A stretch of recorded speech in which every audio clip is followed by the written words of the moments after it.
I arrived home earlier than I typically would that evening. The humidity outside hung thick in the air.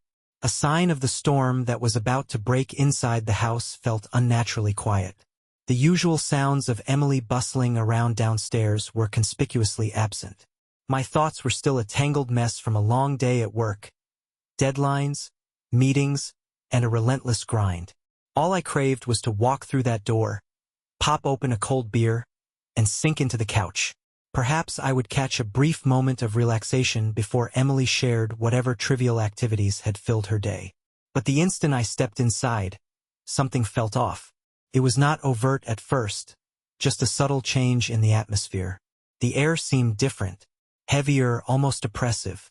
It wrapped around me as I lingered in the entryway, straining to understand what had shifted. There was no TV murmuring in the background, no clinking dishes in the sink, and no footsteps approaching to greet me. Just an unsettling silence. I began to ascend the stairs, though I could not quite explain what drew me upward. Maybe it was instinct. Maybe it was intuition. Yet something in the pit of my stomach urged me to follow the eerie stillness. As I neared the top, I slowed my pace, attempting to make as little noise as possible. And then I heard it, a sound that made me halt. A muffled groan, soft yet unmistakable. I did not want to believe it. I fought against acknowledging the reality of what my instincts were screaming at me. For a moment, I was caught between disbelief and rage. My heart pounded so fiercely in my chest it felt as if it might explode. But I remained frozen. I could not bring myself to move. Not yet.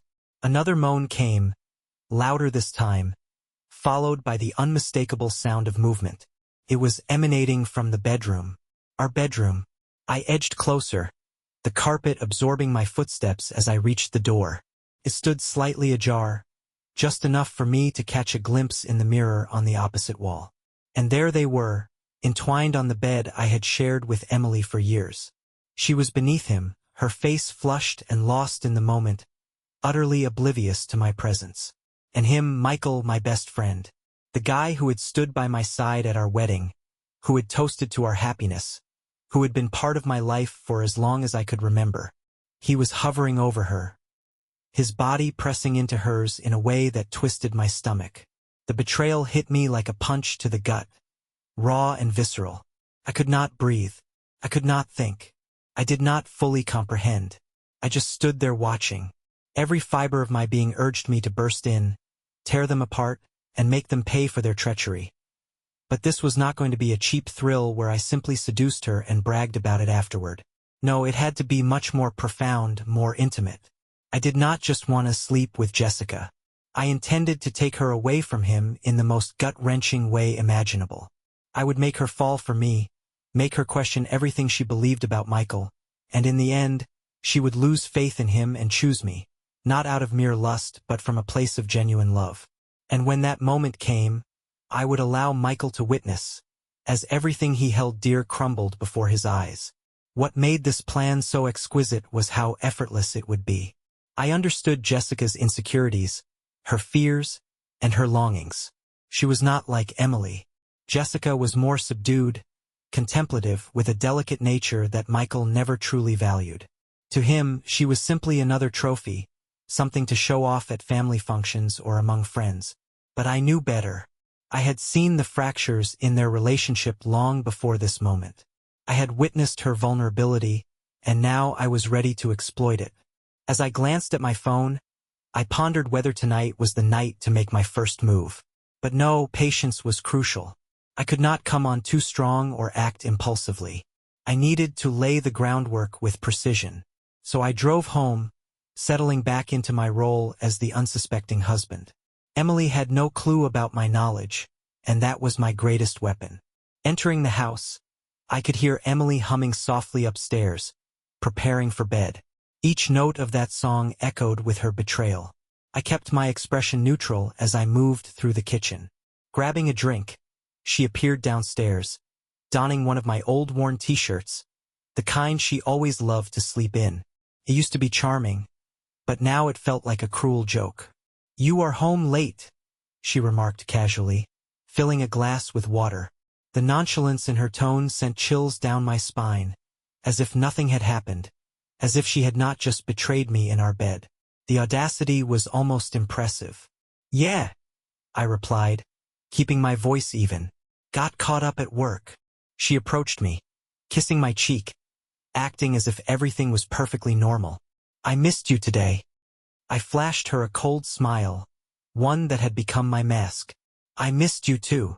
The lies flowed from my lips effortlessly now, as if they were second nature. As she turned to head back upstairs, I watched her retreat, contemplating how long she thought she could maintain the charade. But I was not ready to confront her yet. Not until my plan was fully in motion. She and Michael believed they were secure, convinced they could carry on their affair in secret. Little did they know the ground beneath them was already beginning to shift. The following day, I initiated my plan. I reached out to Jessica, framing it as a casual check-in, something any friend would do.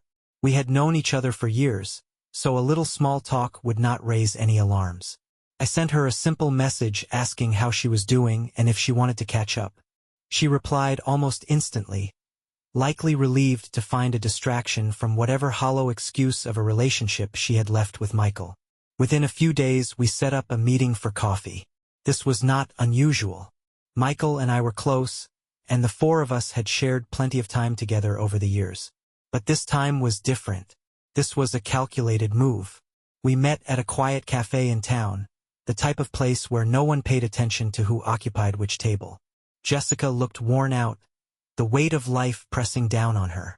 She smiled when she saw me, though it did not reach her eyes. "Thanks for meeting me," I said, keeping my tone light and friendly. "It has been a while since we caught up." "Yeah, it has," she replied, her voice soft and a bit strained. "Things have been busy." I did not need her to elaborate. I knew exactly what she meant. Michael, the so-called perfect husband, was anything but. I encouraged her to talk, asking about the kids, her studio, all while observing her closely, taking note of every subtle change in her expression and every flicker of doubt that crossed her face. Then the conversation turned personal, and I felt I had her right where I wanted her. "I have been struggling with everything lately," she admitted, her gaze dropping to the table. "It feels like Michael and I are drifting apart, like we are not connecting anymore." I leaned in slightly, keeping my voice low and filled with concern. "I am sorry to hear that, Jessica. You deserve so much better." Her eyes met mine, searching for something, validation, perhaps. I gave it to her, fully aware of what she craved. "You have always been such a good friend," she said, relief evident in her voice. "I do not know what I would do without people like you." I smiled, warmth in my expression, entirely feigned. "You are not alone. I am always here if you need to talk." She smiled back, but it was a sad one. A smile belonging to someone beginning to realize that her perfect life was not so perfect after all. And that was exactly what I wanted. To sow the seeds of doubt in her mind, to make her question everything she thought she knew. It felt almost too easy. I knocked on the door, keeping my demeanor casual and unhurried. A moment later, Jessica opened the door, surprise evident on her face. "Oh, hey!" she exclaimed, stepping aside to let me in. "I did not expect to see you," she added, genuine surprise coloring her tone. I smiled nonchalantly, shaking the rain off my jacket. "Yeah, I thought I would drop by and check in. Just happened to be in the neighborhood." It was a complete fabrication. I had not been anywhere near their neighborhood, but the look in her eyes showed she did not mind. She seemed genuinely happy to see me, even if she did not yet realize why. "Michael is not home," she said, a hint of apology lacing her voice. "I know," I replied, my tone casual and relaxed. "I am here for you." The words took her by surprise, and I noticed the flicker of uncertainty across her features. She quickly mastered herself, offering me a smile as she led me into the living room. "Can I get you something to drink?" she asked, her voice light but tinged with a hint of nervousness. "Wine would be great," I said, settling into the couch as she disappeared into the kitchen. I could hear the clinking of glasses and the soft hum of the refrigerator door opening and closing. When she returned, she handed me a glass of red and took a seat next to me. closer than usual. How are you holding up? I asked, keeping my voice low and warm, the perfect picture of concern. Jessica sighed, staring into her glass. It has been tough, she admitted. Michael has been so distant, and I do not know. Sometimes it feels like he does not care at all. I nodded, feigning empathy. You are not wrong to feel that way, I said, careful to maintain a supportive tone. You know how Michael can be. He often fails to appreciate what he has. She looked up at me, her eyes searching mine for reassurance. You have always been so good to us, she said quietly. I honestly do not know what I would do without friends like you. I let her words linger, allowing their weight to settle between us. Then I reached over and placed my hand gently on her knee. You deserve more than this, Jessica, I whispered, my voice soft and sincere. You deserve someone who truly values you. Her breath caught, and she did not pull away. Instead, she sat there staring at me, the uncertainty in her eyes beginning to shift towards something deeper. I felt the air change, thickening with tension as the space between us seemed to shrink. I do not know what to do, she murmured, her voice trembling slightly. I do, I said, leaning in just enough to signal my intent, but not crossing that delicate line. At least not yet. You deserve better than what Michael gives you, and I think you know that in your heart. Her gaze fell to where my hand rested on her knee, and I could see the battle waging within her.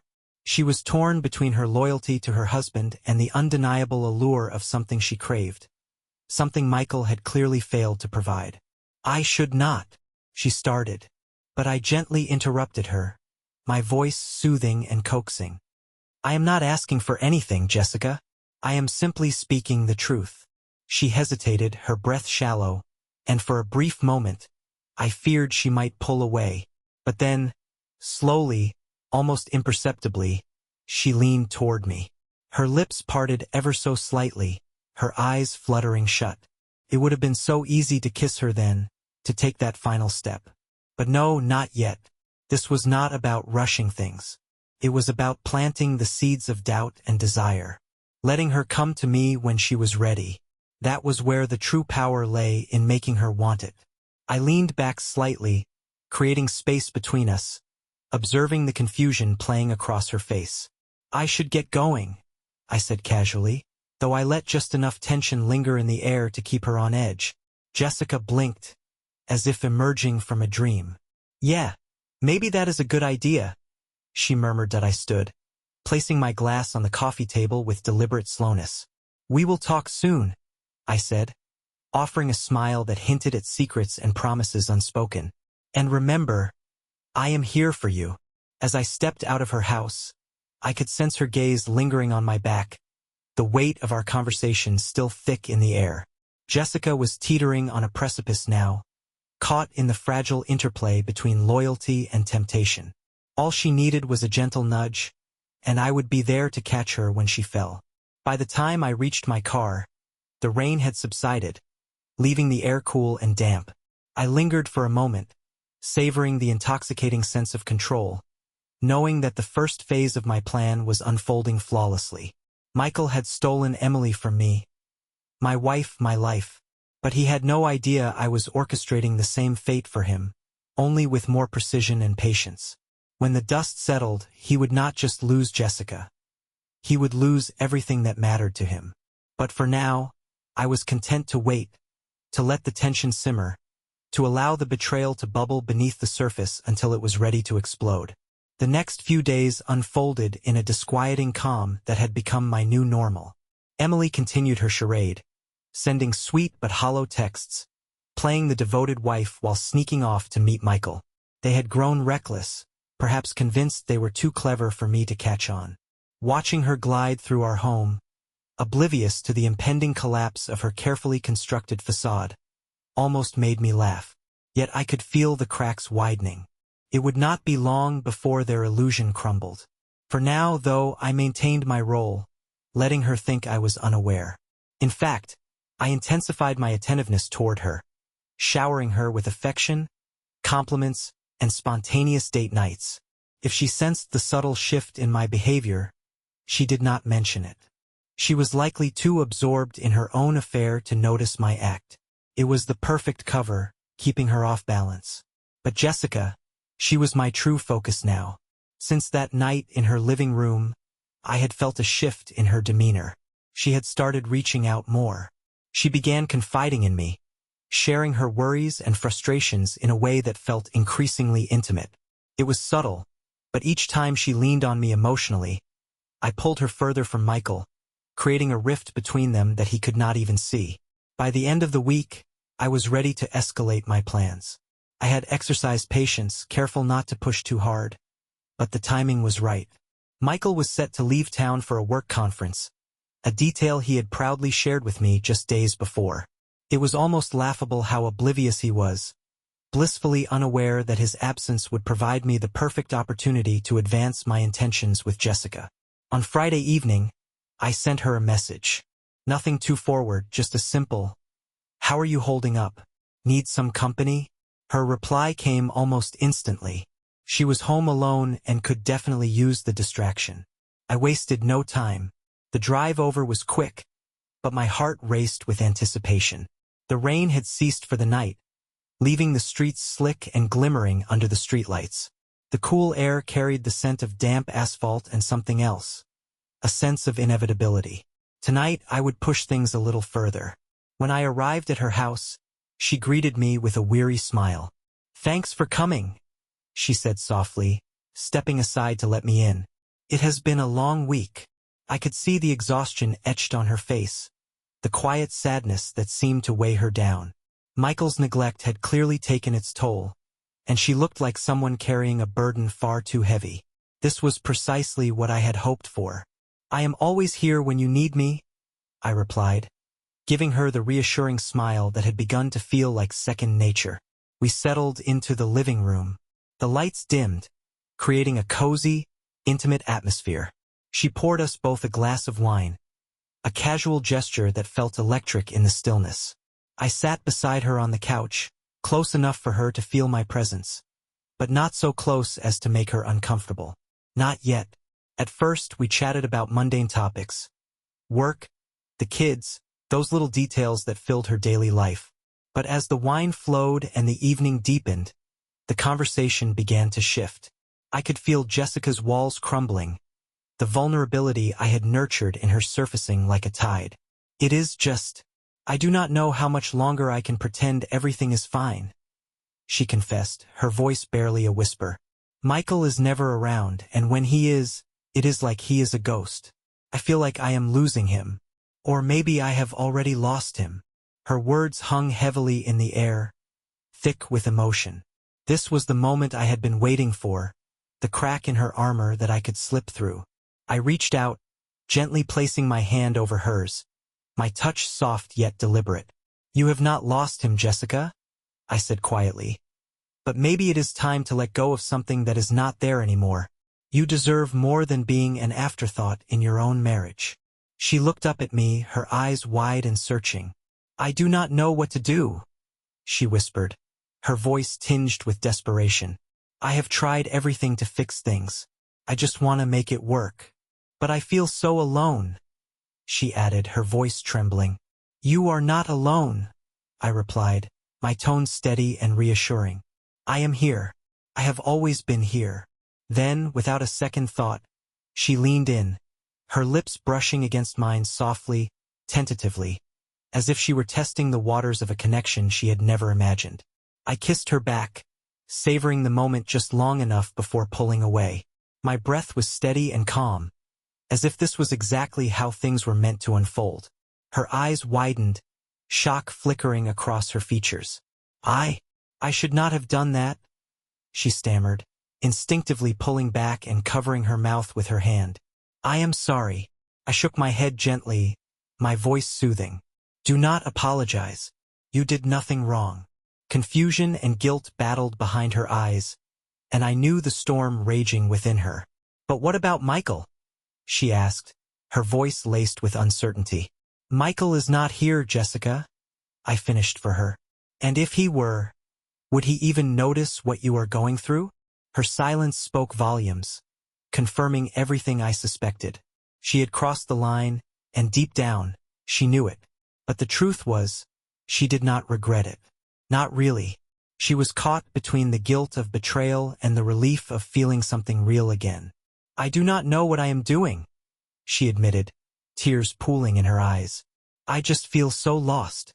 I took her hand in mine, squeezing it gently. "You are not lost.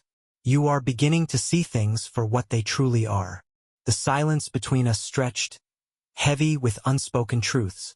She was standing on the brink, teetering between the life she had known and the possibility of something new, something that could fill the void Michael had left behind. And I was right there, ready to catch her when she fell. This time, when she leaned in, there was no hesitation. Her kiss held an urgency, a quiet desperation that had been building within her for far too long. I wrapped my arms around her, drawing her closer, feeling the warmth radiate from her body as the weight of our choices melted away. In that moment, neither of us was thinking about Michael, and I was not thinking about Emily. The kisses deepened, shifting from soft brushes of lips to a slow, deliberate exploration. My hands found their way to her waist, pulling her closer as hers trailed up my chest, gripping my shirt as if anchoring herself in the reality of what we were doing. Jessica pulled back, slightly breathless, her eyes dark with conflicting desires. "I do not know if we should," she started, but I silenced her with another kiss, slow and deliberate, allowing her to feel the safety of my touch. "We are already here, Jessica." Her hesitation crumbled as she kissed me again, deeper this time. I felt her walls fall away as she surrendered to the moment. We moved in perfect sync, neither of us rushing, but both acutely aware of the inevitable. As I kissed the curve of her neck, I felt her body arch toward mine, her breath catching in her throat. My hands slipped beneath her shirt, exploring the softness of her skin along the small of her back. When we finally made our way to the bedroom, the tension that had built between us snapped, giving way to something that had simmered for far too long. An unspoken understanding lingered in the air. Whatever guilt or hesitation we had felt was washed away. The hours that followed blurred into a whirlwind of stolen moments and whispered confessions. Our hands and mouths explored familiar yet forbidden territory. We began slowly, savoring each touch, each lingering caress. But as the night wore on, passion overtook restraint, and we let go completely, leaving nothing unsaid or undone. When it was over, we lay together in the stillness, the room enveloped in darkness, broken only by the sound of our breathing gradually returning to normal. Jessica rested her head on my chest, her fingers tracing delicate patterns along my arm. "I never thought I would do something like this," she whispered, her voice thick with exhaustion yet tinged with relief. I did not respond. I simply held her close, my fingers weaving through her hair as I stared up at the ceiling. I could feel the shift within her, the way she had crossed the line. She could never uncross it, and a part of me reveled in it. Jessica had been lost in her marriage for far too long, and now she was mine. As she drifted off to sleep, I felt that familiar surge of satisfaction. This was not merely about the physical act, though that had been inevitable. This was about control, about turning the tables on Michael in a way he could not possibly foresee. The beauty of it all was that Jessica would never suspect this was part of a larger scheme. To her, it was a genuine connection, a moment of passion born from neglect and loneliness. This was real, a raw connection born out of neglect and loneliness. Those weeks after that night passed like a slow march toward something inevitable. I kept the momentum going, carefully balancing my influence over Emily and Michael while maintaining the secret bond one had with Jessica. She was drawn to me completely now, her every text and touch pulling her deeper into my world. About 3 weeks later, we found ourselves at another dinner party. It was a small, casual gathering, the sort of evening that might have felt normal before everything had changed. But nothing was normal anymore, not after what had happened between us. Michael and Emily were there too, pretending their affair was some sort of well-kept secret. They laughed with our mutual friends like they were not betraying the very people they claimed to love. I had to give them credit. Their performance was convincing. But tonight was not about them. Tonight was about Jessica. The atmosphere buzzed with idle chatter and the low hum of conversations as we all mingled. I stayed close to Jessica, careful not to raise suspicion. It was not long before she found an opportunity to pull me aside. She gestured toward the kitchen, her face pale and her eyes wide with an emotion I could not immediately place. Fear, perhaps, or something deeper. Intrigued, I followed her, slipping into the kitchen as the door swung shut behind us. The noise of the party faded to a murmur. Jessica turned to face me, her hands twisting nervously at the hem of her sleeve. My heart began to race. "What is going on?" I asked, keeping my voice calm but firm. Something felt off. There was a tension radiating from her that was impossible to ignore. She took a shaky breath, her lips trembling as she finally met my gaze. I do not know how to say this," she whispered, her voice barely audible. "Just say it," I urged, stepping closer. My mind raced with possibilities, none of them good. Her chest heaved as she tried to steady herself. Then, in one sudden burst, she said it. "I am pregnant." Her words hit me like a punch to the gut. For a moment I was speechless. Pregnant.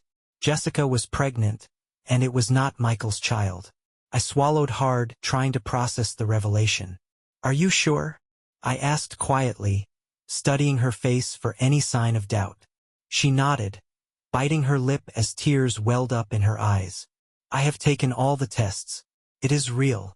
A heavy silence fell over us as the implications of her words sank in. Jessica was carrying my child. Michael had no idea that the woman he thought was his was about to have a child that was not his. "What about Michael?" I asked, careful to keep my voice steady despite the storm of emotions inside me. "He does not know anything," she said, shaking her head. "I have not told him yet. I do not want to hurt him." I could not help but let a bitter edge creep into my voice. "He has been hurting you for years," I said quietly. "He deserves to know the truth, Jessica. And you deserve to be free of him." Tears streamed down her face as she shook her head. "I cannot tell him. I do not know how he will react." I stepped closer, placing my hands gently on her shoulders. "Listen to me. This is our chance, Jessica. He is not what you need anymore, and you know that. He has been neglecting you, taking you for granted while you have been dealing with everything alone. But you are not alone anymore. You have me." Her eyes searched mine, and I could see the weight of my words sinking in. "I do not know if I can do this," she murmured, her voice shaking. "You can," I said firmly. "You do not have to face this alone. You do not owe him anything anymore." She hesitated, biting her lip, but I noticed a shift in her expression. There was a dawning understanding that everything was about to change. "I am scared," she admitted in a whisper. I cupped her face gently, wiping away her tears. "You do not have to be scared. I am here. We will figure this out together." The gravity of the situation pressed down on us as we stood in that quiet kitchen. Beyond the door, the party continued. Laughter, music, and voices blending into a distant hum. Jessica's hand rested protectively on her stomach, a gesture that said more than words ever could. Michael had no idea what was coming. The irony was not lost on me. He had taken Emily from me, and now I had taken something infinitely more precious from him. I knew the truth could not stay hidden forever. When it came out, the fallout would be catastrophic. And that was exactly what I wanted. Jessica took a deep breath and straightened herself, her resolve hardening. "We will figure it out," I reassured her, my voice calm but determined. She nodded, wiping away the last of her tears. As we stepped back into the party, Michael's laughter rang out, and Emily's bright smile lit up the room beside him. They were blissfully unaware that their carefully crafted world was on the verge of collapse. Jessica glanced at Michael, then back at me. There was fear in her eyes, but there was something else too. Something darker, deeper. This was no longer just a story of betrayal. It was a reckoning, and when the truth finally came to light, it would leave nothing but devastation in its wake. I would be there to witness it all, standing in the ashes as their perfect lives burned to the ground. Stay tuned. The next chapter will make this one look like child's play.